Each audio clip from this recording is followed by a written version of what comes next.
Good evening, this is TCN English News Edition and you're watching with me, Nuhoy Kim Kong Sai. First, the headline. BJP High Command to decide next Manipur Chief Minister on 12 February. Manipur must get President's rule. A new CM now will be no different, says Kuki organization spokesperson. Manipur's Kuki MLAs planning huddle over next steps this week. Manipur government asks public to stay calm and not fall prey to misinformation. News in detail. The BJP High Command will hold a crucial meeting on February 12 to finalize the next Chief Minister of Manipur following the resignations of Biren Singh. All BJP MLAs from Manipur have been summoned to New Delhi for the meeting, where discussions on selecting the new Chief Ministers will take place. Sources suggest that 10 Kuki MLAs may also attend, although this remains unconfirmed. The BJP is expected to announce the new Chief Minister after the meeting, with party leadership aiming for a consensus on a decision. In the meantime, following Singh's resignations on Sunday, Governor Ajay Kumar Bhalla has requested that Singh continue in office until a replacement is appointed. Additionally, the governor declared the earlier order to summon the 7 sessions of the 12th Manipur Legislative Assembly, scheduled for February 10, null and void.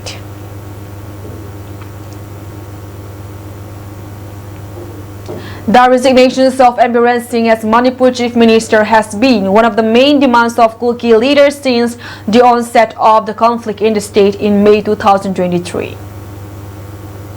In an interview to the Indian Express, NJ Loon Kipgen, the spokesperson of the Committee on Tribal Unity, an umbrella group of Kuki organizations based in Manipur's Kangpokpi district, said Biren Singh stepping down now would not amount to much in terms of accountability for the conflict, and that the center should show sincerity to reinstall democratic institutions.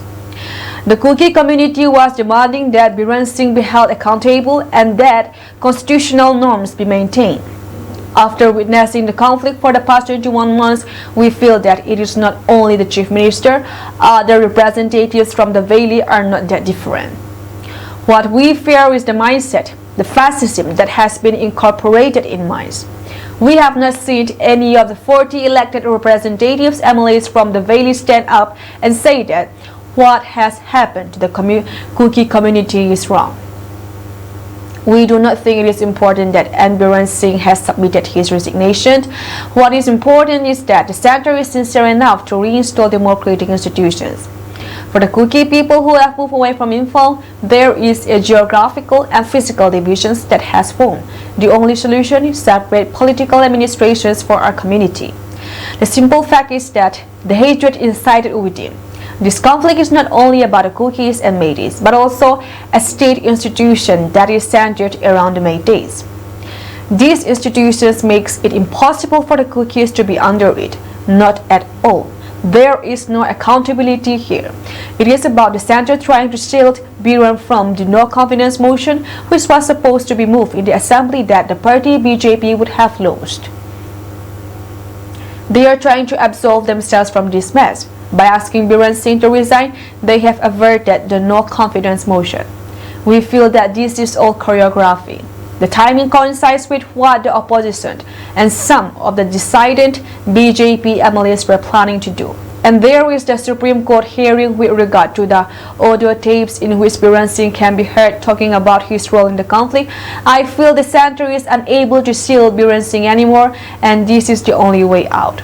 In fact, in his statement on the audio tapes, he is also implicating the center. So he has been requested to resign. President's rule must be imposed. Initially, we demanded the CM's resignations and accountability. As the months have passed, it is not just about Biren. It is about the 40 MLAs that have subscribed to this narrative. Another chief minister from among the MLAs who could now be chosen will be another person from the majority community.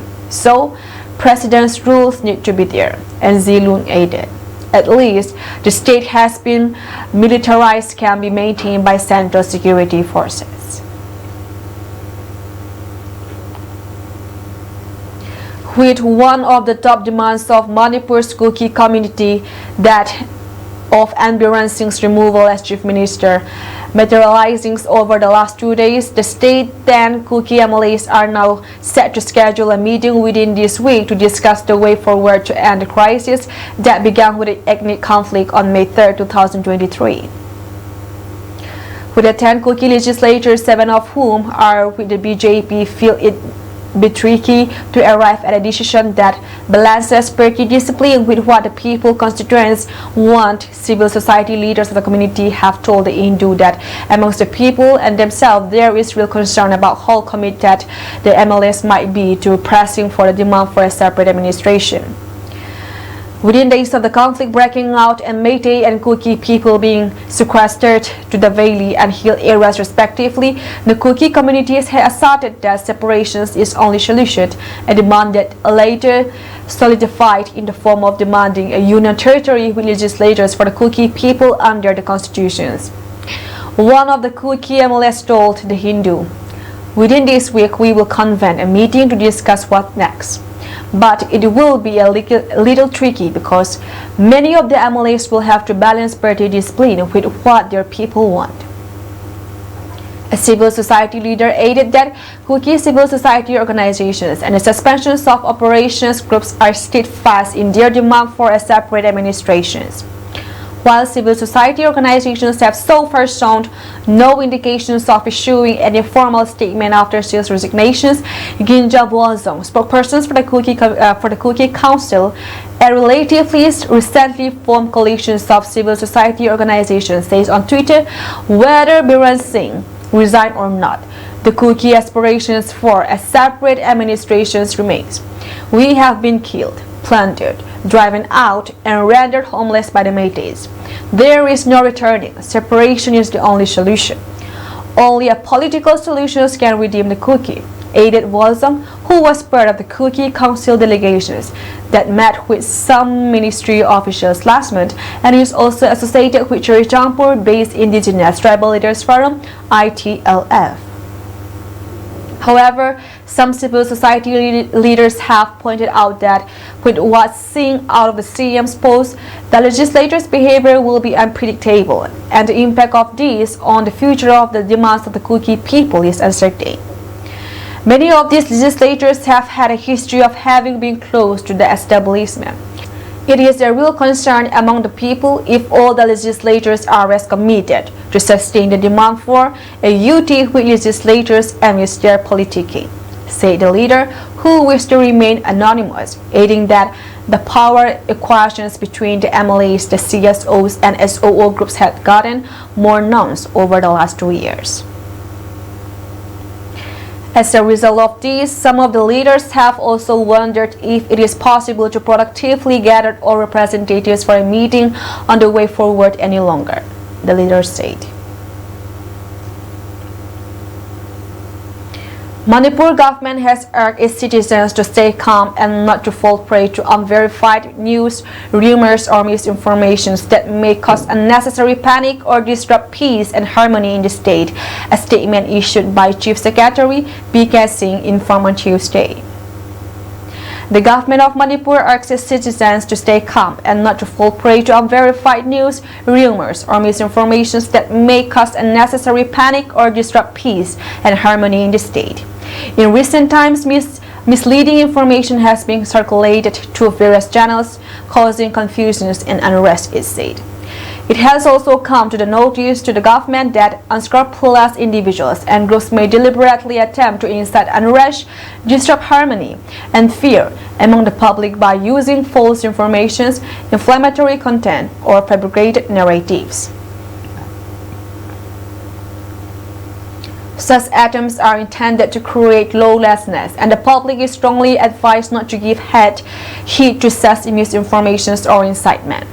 Maintaining peace and law and order is a collective responsibility, and the government strongly advises all residents to remain vigilant against those trying to create disturbances. Any attempt to incite violence or disrupt harmony will be dealt strictly as per the law, it said. The statement also urged community leaders, civil society organizations, religious leaders, students' organizations, intellectuals, and citizens to come together to foster unity and come to work rebuilding trust amongst all communities. Let us prioritize peace, understanding, and development for the betterment of our beloved state, it said. Security forces arrested 5 members and 1 underage of KCP Taibangamba group from El Mino Ridgeline in Tinopol district. They are RK Ingo Singh 42, Oinam Herosit 28, Salam Shushil Singh 23, Hizamani Meite 31, and Samjet Sabam Manisana Meite 43. 1 LMZ rifle, 1 SLR rifle, 2 SAS rifles, and AK-47 rifle, along with 40 magazines, ammunition, and other articles were recovered from them. Security forces arrested 4 cadets of different proscribed outfits in operations at Tinopol and Imphal West districts, police said on Tuesday. 2 active cadets of the Bangkang Lepak Communist Party Apunba organizations, identified as Halbam, Maliam Gamba Singh 22 and Saruk Ahmed 18, were apprehended from Rup Mahaltang in Imphal West district on Monday, police said. They were directly involved in extortion activities from Rup Mahaltang area and served monetary demand to various shops located at Rup Mahaltang, police said. In another operations, security forces on Sunday arrested 1 active cadet each of the band United National Liberation Front, Koirang, and Pripak from Boundary Pillar 85 in Tinopol district. They have been identified as Namay Rakpam Robert Meite 26 of UNLFK and Mangsatamba Milan Chandra Singh 28 of Pripak. Police said aiding 7,500. Kyat Myanmar currency was recovered from their possessions. In another arrest, police apprehended 1 Tangkulal Hokip 35 from Kongpui area in Chirchampur district for weapons trafficking. 1 each of Colt 7.65 mm auto pistol and 9 mm pistol country-made, along with 3 magazines and 16 different ammunitions were recovered from his possession.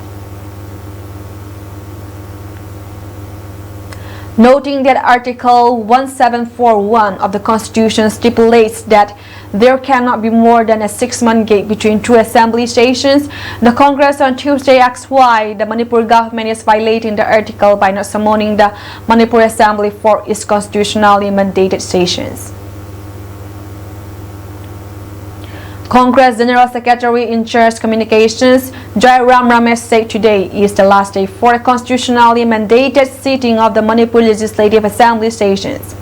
Article 1741 of the Constitution of India stipulates that there cannot be more than a 6-month gap between the last sitting of an assembly sessions and the first sitting of the next assembly sessions, he said. Why is the Manipur government violating Article 1741 by not summoning the Manipur Legislative Assembly for its constitutionally mandated assembly sessions? Ramesh said. The sessions was declared null and void because the BJP could not appoint a successor to the CM against whom the Congress was scheduled to move a no-confidence motions on Monday and who was forced to resign on Sunday night, he said. His remark comes 2 days after Biren Singh tendered his resignations as the Chief Minister to Governor Ajay Kumar Bhalla at the Ras Bhavan in Imphal. The Congress had termed Singh's resignations from the post of Manipur Chief Minister as belated and said people of the state were not awaiting a visit by our frequent flyer Prime Minister Narendra Modi.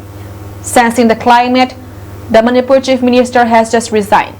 This was a demand that the Congress has been making since early May 2023 when Manipur erupted, Ramesh has said. The Chief Minister's resignation was belated. Ramesh has said More than 250 people have been killed and thousands rendered homeless since ethnic violence broke out in the state in May 2023. Cycle MLA Kim Hang Sing on February 10 visited the Hand of God School in Guatemala, offering essential supplies and moral support to the students. Accompanied by representatives from KSO Cycle, KSO Bungpi, and KSO Okrul. Her visit was a moment of encouragement for the children, reaffirming the importance of education and community care. Carrying much-needed commodities, Hang Sing personally handed over supplies to school authorities, ensuring that the students' basic needs are met amid challenging times. However, beyond materials aid, her visit stood out for the first time she spent interacting with the children, engaging in conversations, sharing laughter, and reinforcing the power of education. Her genuine involvement underscored that leadership goes beyond governance. It is about uplifting lives.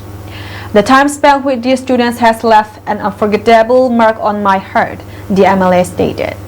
Their eagerness to learn and their bright smiles remind me of the transformative power of education. They are the future, and we must do everything in our power to support their aspirations.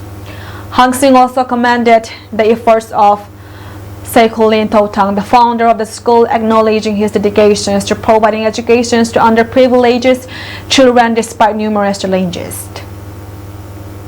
His commitment and perseverance, even in the face of adversity, are truly inspiring, she remarked. The work being done here is changing lives, and witnessing it firsthand has been an honor.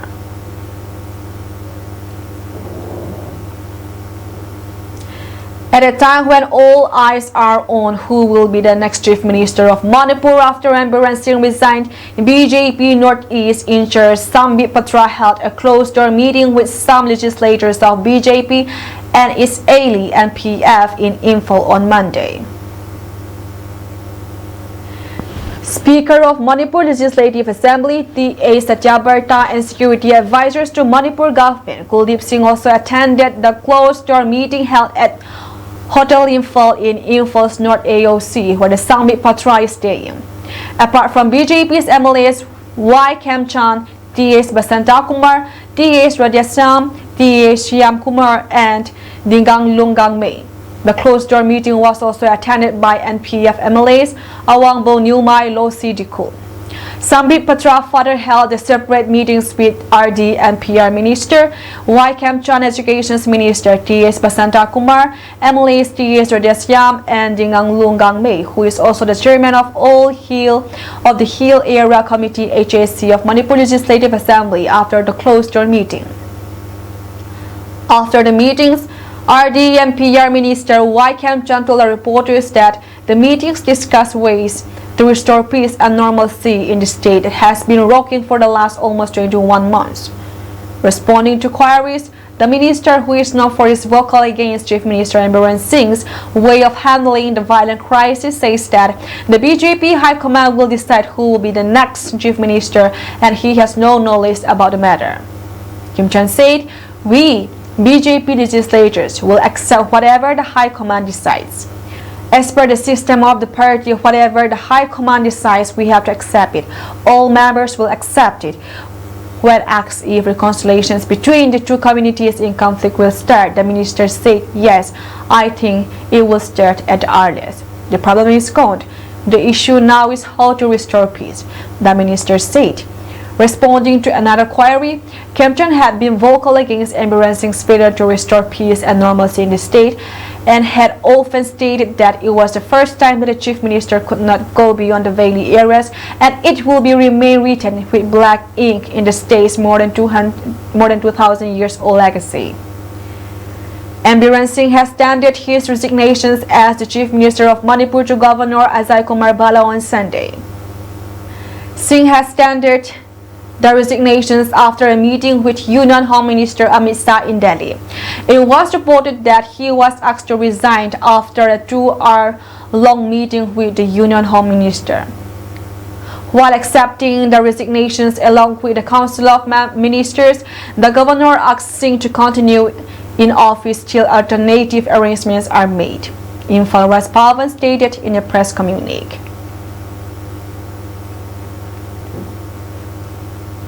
Most wanted militant involved in the deadly 2021 ambush on an Indian army convoy in Manipur was arrested from Assam's Hojai district. As part of its joint operations with the National Investigations Agency, the cadet belonging to the People's Liberation Army (PLA) was apprehended in Hojai districts of Assam. According to reports, the ambush occurred on November 13, 2021 near the Myanmar border in Manipur's Churachandpur district when a convoy of Colonel Biplab Tripathi, commanding officers of 46 Assam Rifles, was crossing. The deadly ambush killed Colonel Biplab Tripathi along with his wife, 8-year-old son, and 4 riflemen. At least 10 militants were involved in the attack, which was later claimed by the Manipur-based terror group. The ambush was carried out when Colonel Tripathi was returning from a forward game around 11 a.m. After getting intelligence inputs, Assam police tracked down and arrested the PLA militant in Hojai district, marking a crucial step in the ongoing investigations into the attack.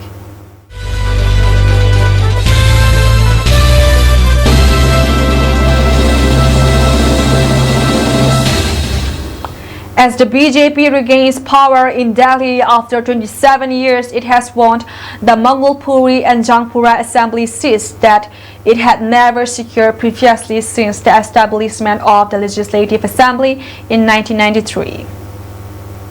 Before the formation of the Delhi Assembly, the capital had a Metropolitan Council from 1966 onwards, which had the authority to make recommendations but not to legislate. The BJP won the Mangalpuri by a margin of 6,255 votes and Jangpura by a thin margin of 675 votes. In Jangpura, considered a safe seat for the Aam Aadmi Party (AAP), BJP's Ravinder Singh Marwat beat former Deputy Chief Minister Manish Sisodia. The Congress had secured the Jangpura seat 4 times and the AAP thrice before the BJP grabbed it. In Mangalpuri, which had also been won 4 times by the Congress and 3 times by the AAP, the BJP's Rajkumar Chauhan beat the AAP's Rakesh Jataf this time. Another constituency the BJP has won for the first time is Bikaspuri, but it came into existence only in 2008 when the Congress won it, followed by the AAP thrice. New Delhi, previously known as Gole Market, was won by the BJP for the first time in 1993. The victory in 2025 marks its 2nd time securing the seat. Both the Congress and the AAP had held the seat thrice each. In Delhi elections, the BJP emerged victorious by winning 48 seats with a voting percentage of 45.61%. In contrast, the AAP secured only 22 seats despite receiving a vote share of 43.55%. The BJP's success marked a significant increase from just 8 seats in 2020 to 48 seats in 2025, representing a 4-fold increase. Its vote share also grew by 7.1 percentage points compared to 2020 elections. On the other hand, the AAP experienced a setback, with its vote share dropping by 10.02 percentage points from the 53.57% it reached in 2020. Consequently, the AAP seat count fell sharply from 62 to 22.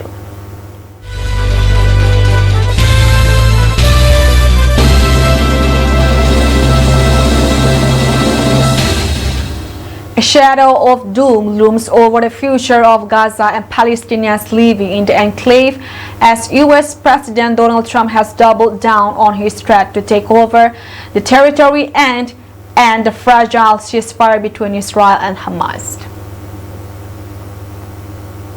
The American president has warned Hamas that all hell will break loose following its threats to postpone the exchanges of hostages under the war truce with Israel. He also stressed that his plan to take over Gaza would not include a right of return for the more than 2 million Palestinians that he has said have no alternative but to leave because of the destructions left by Israel's military campaign. The Republican leader set a Saturday deadline for all hostages to be released from Gaza, saying that otherwise all hell would break out and he would call for the Israel-Hamas ceasefire to be cancelled. The United States' latest extraordinary interventions in the Middle East came after Hamas threatened to postpone any further hostage prisoner exchanges, placing the fragile 6-week truce that took effect on January 19 at risk. Describing Hamas' move as terrible, President Trump said, "We'll let that be Israel's decision on what should ultimately happen to the ceasefire.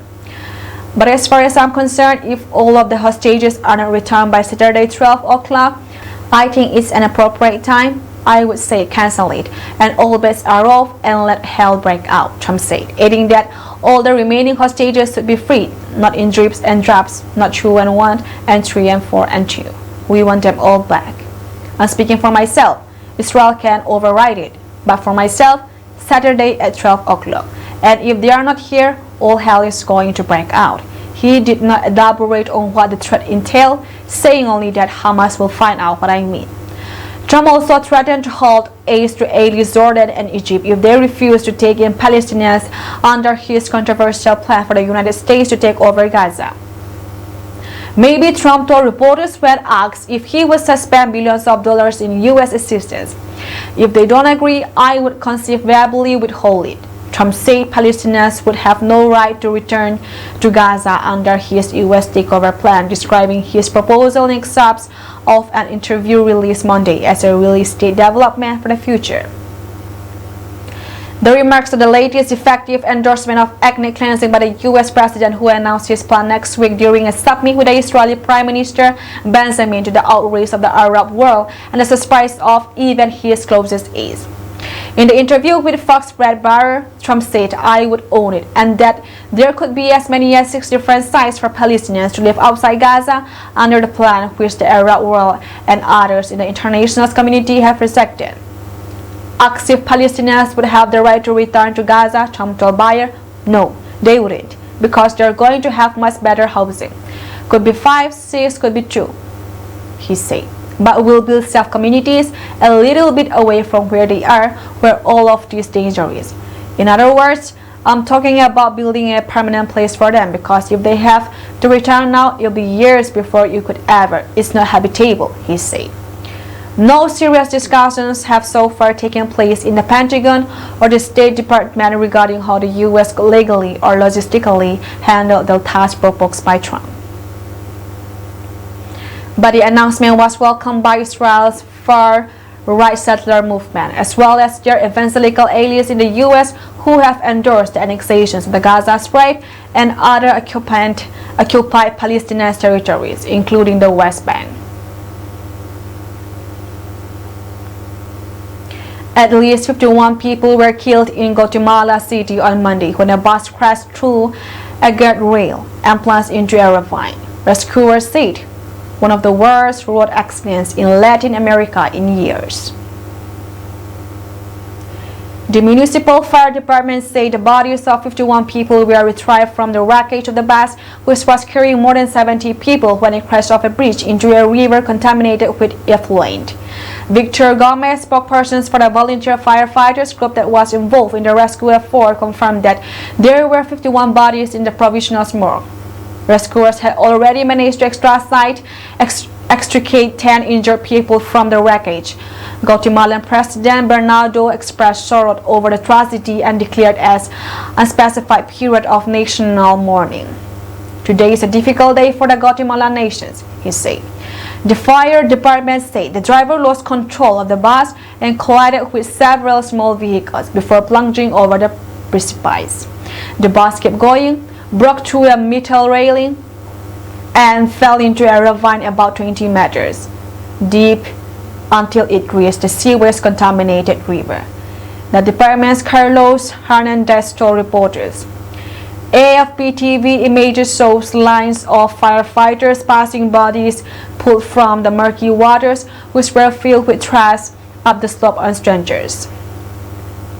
According to local media, the bus was traveling to Guatemala City from the town of San Agustin, Acachagasland in El Progreso department, about 90 kilometers, 56 miles to the northeast. Communications Minister Miguel Angel Diaz said an initial investigation showed that the bus was 30 years old but still had a license to operate. He said that the cause of the early morning accident was still unknown and that investigators were looking into whether the bus was overloaded with passengers. Road accidents leading to dozens of fatalities are common in Central and South America.